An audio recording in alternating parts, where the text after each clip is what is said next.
सत्य या तथ्य के दृष्टिकोण से उत्तम प्रक्रियाओं की शक्ति ही बुद्धि है। बुद्धि के संदर्भ में दिया गया कथन किसका है? पिंटर का, वुडवर्थ का, थॉर्नडाइक का, कॉल्विन का। तो इसका सही आंसर हो जाएगा ऑप्शन सी, थॉर्नडाइक का। बुद्धि के संदर्भ में निम्नलिखित में से कौन सा कथन सत्य है?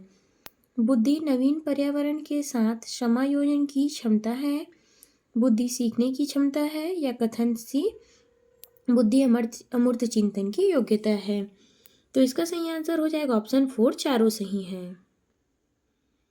बुद्धि व्यक्ति की समुच्चय या सार्वभौमिकता क्षमता है जो उनके उद्देश्य की क्रिया करने के तर्कपूर्ण चिंतन करने के वातावरण के साथ प्रभावपूर्ण समायोजन करने में सहायता करती है। यह कथन किसका है? तो इसका सही आंसर हो जाएगा ऑप्शन ए, वेस्लर का। निम्नलिखित में से कौन बुद्धि को निर्धारित करने वाला कारक है? वंशानुगत कारक, वातावरणीय कारक, ऑप्शन सी 1 और 2 दोनों, या उपरोक्त में से कोई नहीं। तो इसका सही आंसर हो जाएगा ऑप्शन सी 1 और 2 दोनों। यदि व्यक्ति ने अपने वातावरण के साथ सामंजस्य करना सीख लिया या सीख सकता है तो उसमें बुद्धि है। बुद्धि की यह परिभाषा किसने दी है? थॉर्नडाइक ने, रॉयबर्न ने, कॉल्विन ने, थॉमसन ने। तो इसका सही आंसर हो जाएगा ऑप्शन सी, कॉल्विन ने। निम्नलिखित में से कौन बुद्धि की परिभाषा नहीं है? बुद्धि कार्य करने की एक विधि है। बुद्धि ज्ञान अर्जन करने की क्षमता है। जीवन में अपेक्षाकृत नवीन परिस्थितियों से अपना सामंजस्य करने की व्यक्ति की योग्यता ही बुद्धि है। राजनीतिक, आर्थिक एवं सामाजिक शक्ति प्राप्त करना ही प्रयुक्त उक्ति बुद्धि है। तो इसका सही आंसर हो जाएगा ऑप्शन डी, राजनीतिक, आर्थिक एवं सामाजिक शक्ति प्राप्त करने की प्रयुक्त उक्ति बुद्धि नहीं है, बुद्धि है।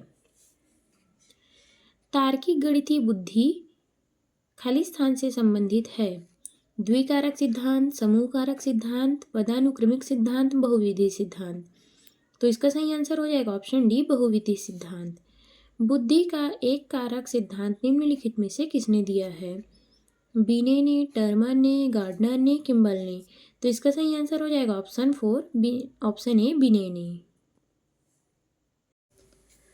बुद्धि का द्विकारक सिद्धांत क्या है? बुद्धि कई तत्वों का समूह होता है और प्रत्येक तत्व में कोई सूक्ष्म योग्यता निहित होती है।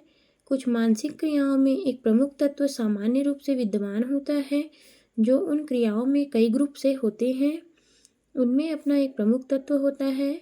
व्यक्ति का बौद्धिक व्यवहार अनेक स्वतंत्र योग्यताओं पर निर्भर करता है, किंतु इन स्वतंत्र योग्यताओं का क्षेत्र सीमित है। सभी प्रकार के मानसिक कार्यों में 2 प्रकार की मानसिक योग्यताओं की आवश्यकता होती है। प्रथम सामान्य मानसिक योग्यता, द्वितीय विशिष्ट योग्यता। तो इसका सही आंसर हो जाएगा ऑप्शन 4। सभी प्रकार के मानसिक कार्यों में 2 प्रकार की मानसिक योग्यताओं की आवश्यकता होती है। प्रथम सामान्य मानसिक योग्यता, द्वितीय विशिष्ट मानसिक योग्यता। बुद्धि के बहुकारक सिद्धांत के मुख्य समर्थक थॉर्नडाइक थे। निम्नलिखित में से कौन सा कथन इस सिद्धांत के अनुरूप है? बुद्धि कई तत्वों का समूह होता है। प्रत्येक तत्व में कुछ सूक्ष्म योग्यताएं निहित होती है। कुछ मानसिक क्रियाओं में एक प्रमुख तत्व सामान्य रूप से विद्यमान होता है जो उन क्रियाओं के कई ग्रुप होते हैं। उनमें अपना एक प्रमुख तत्व होता है। व्यक्ति का बौद्धिक व्यवहार अनेक स्वतंत्र योग्यताओं पर निर्भर करता है, किंतु इन स्वतंत्र योग्यताओं का क्षेत्र सीमित होता है। सभी प्रकार के मानसिक कार्यों में 2 प्रकार की मानसिक योग्यताओं की आवश्यकता होती है। प्रथम सामान्य मानसिक योग्यता, द्वितीय सामान्य मानसिक योग्यता। तो इसका सही आंसर हो जाएगा ऑप्शन 1। बुद्धि कई तत्वों का समूह होता है और प्रत्येक तत्व में कोई सूक्ष्म योग्यता निहित रहती है। जो बुद्धि सिद्धांत बुद्धि में सम्मिलित मानसिक प्रक्रियाओं जैसे पराघटक और बुद्धि के द्वारा लिए जा सकने वाले विविध रूपों जैसे सृजनात्मक बुद्धि को शामिल करता है वह है स्पेयरमैन का जी कारक, स्टर्नबर्न की बुद्धिमत्ता एवं त्रिपाची सिद्धांत, बुद्धि का सावेन सिद्धांत, थर्स्टन की प्राथमिक मानसिक योग्यता। तो इसका सही आंसर हो जाएगा ऑप्शन बी, स्टर्नबर्ग की बुद्धिमत्ता एवं त्रिपाची सिद्धांत। निम्नलिखित में से किस प्रकार की बुद्धि का प्रयोग अंतरिक्ष यात्रा के दौरान होता है? स्थानिक बुद्धि, भाषाई बुद्धि, शारीरिक गतिक बुद्धि, सांगीतिक बुद्धि। तो इसका सही आंसर हो जाएगा ऑप्शन ई, स्थानिक बुद्धि। प्रत्येक बुद्धि एक दूसरे से भिन्न होती है, यह कथन किसका है? हॉवर्ड गार्डनर का, मास्लो का, अरस्तू का, स्टर्नबर्ग का। तो इसका सही आंसर हो जाएगा ऑप्शन ए हावर्ड गार्डनर का। निम्नलिखित में से कौन सा एक सुमेलित नहीं है? एक कारक सिद्धांत टरमन, तरल एवं ठोस बुद्धि सिद्धांत थॉर्नडाइक, द्विकारक सिद्धांत स्पीयरमैन, समूह कारक सिद्धांत थर्स्टन। तो इसका सही आंसर हो जाएगा ऑप्शन बी तरल ठोस सिद्धांत थॉर्नडाइक। आजकल बुद्धि परीक्षण का उपयोग शिक्षा जगत में हो रहा है। बुद्धि परीक्षण का निम्न में से कौन सा उपयोग बालक के विकास के दृष्टिकोण से सही नहीं है? शैक्षिक मार्गदर्शन, बुद्धि परीक्षण के परिणाम के आधार पर अधिक बुद्धि वाले बालकों पर अन्य बालकों की तुलना पर अधिक विशेष ध्यान देना, अच्छी अधिगम प्रणाली के प्रयोग के लिए बुद्धि परीक्षण करना, बुद्धि परीक्षण के आधार पर छात्रों का वर्गीकरण करना। तो इसका सही आंसर हो जाएगा ऑप्शन बी बुद्धि परीक्षण के परिणाम के आधार पर अधिक बुद्धि वाले बालकों पर अन्य बालकों की तुलना में अधिक ध्यान देना।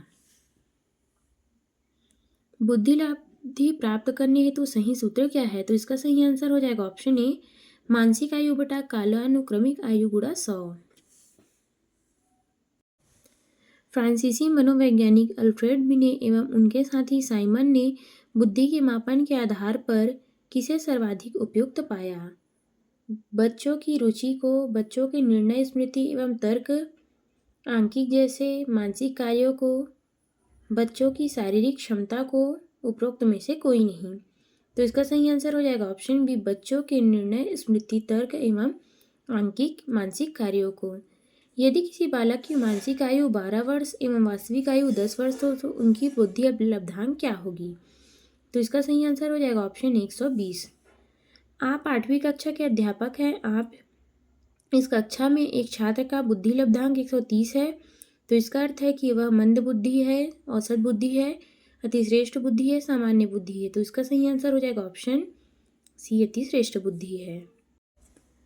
निम्नलिखित में से किस कथन से बुद्धि एवं बुद्धि परीक्षण के महत्व का पता चलता है? व्यावसायिक मार्गदर्शन में बुद्धि परीक्षण की अहम भूमिका होती है।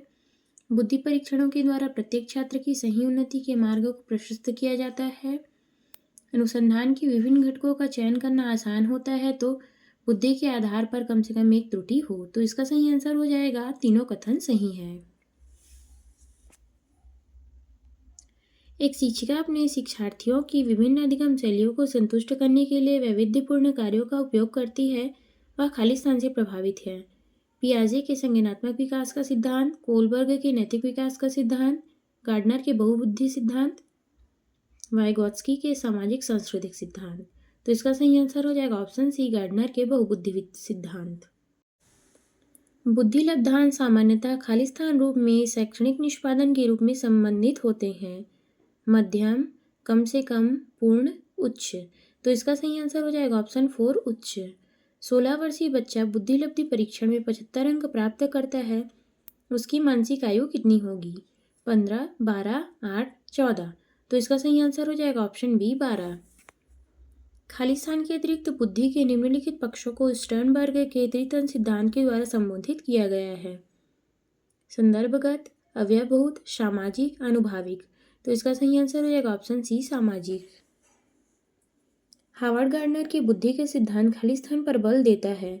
शिक्षार्थियों के अनुबंधित कौशलों पर, सामान्य बुद्धि पर, विद्यालय में आवश्यक सामान्य योग्यताओं पर, प्रत्येक व्यक्ति की विलक्षण योग्यताओं पर। तो इसका सही आंसर हो जाएगा ऑप्शन डी प्रत्येक व्यक्ति की विलक्षण योग्यताओं पर। हावर्ड गार्डनर की बुद्धि का सिद्धांत खालिस्तान पर बल देता है। शिक्षार्थियों के अनुबंधित कौशलों पर, सामान्य बुद्धि पर, विद्यालय में आवश्यक सामान्य योग्यताओं पर, प्रत्येक व्यक्ति की विलक्षण योग्यताओं पर। तो इसका सही आंसर हो जाएगा ऑप्शन डी प्रत्येक व्यक्ति की विलक्षण योग्यताओं पर। मानव बुद्धि एवं विकास की समझ सहायक शिक्षा खालिस्तान के योग्य बनाती है। निष्पक्ष रूप में शिक्षण अभ्यास, शिक्षण के समय शिक्षार्थियों के संवेगों पर नियंत्रण बनाए रखने पर, विविध शिक्षार्थियों के शिक्षण के बारे में अस्पष्टता, शिक्षार्थियों को यह बताने कि वे अपने जीवन को कैसे सुधार सकते हैं। तो इसका सही आंसर हो जाएगा ऑप्शन सी विविध शिक्षार्थियों के शिक्षण के बारे में स्पष्टता। निम्नलिखित में से कौन सा आलोचनात्मक दृष्टिकोण बहुबुद्धि सिद्धांत से संबंधित है? यह शोधारहित नहीं है। विभिन्न बुद्धियाँ भिन्न भिन्न विद्यार्थियों के लिए विभिन्न पद्धतियों का निर्माण करती है। प्रतिभाशाली विद्यार्थी प्रायः एक ही क्षेत्र में अपनी विशिष्ट प्रदर्शित करते हैं। इनका कोई अनुभवात्मक आधार नहीं है। तो इसका सही आंसर हो जाएगा ऑप्शन सी। बहुबुद्धि सिद्धांत को वैध नहीं माना जा सकता क्योंकि विशिष्ट परीक्षणों के अभाव में भिन्न बुद्धियां का मापन संभव नहीं है। यह सभी 7 बुद्धियों के समान महत्व तो नहीं देता है। यह केवल अब्राहम मैस्लो के जीवन पर के सुदृढ़ अनुभवात्मक अध्ययन पर आधारित है। यह सर्वाधिक महत्वपूर्ण सामान्य बुद्धि जी के अनुकूल सुसंगत नहीं है। तो इसका सही आंसर हो जाएगा ऑप्शन ए। विशिष्ट परीक्षणों के अभाव में भिन्न बुद्धियों का मापन संभव नहीं है।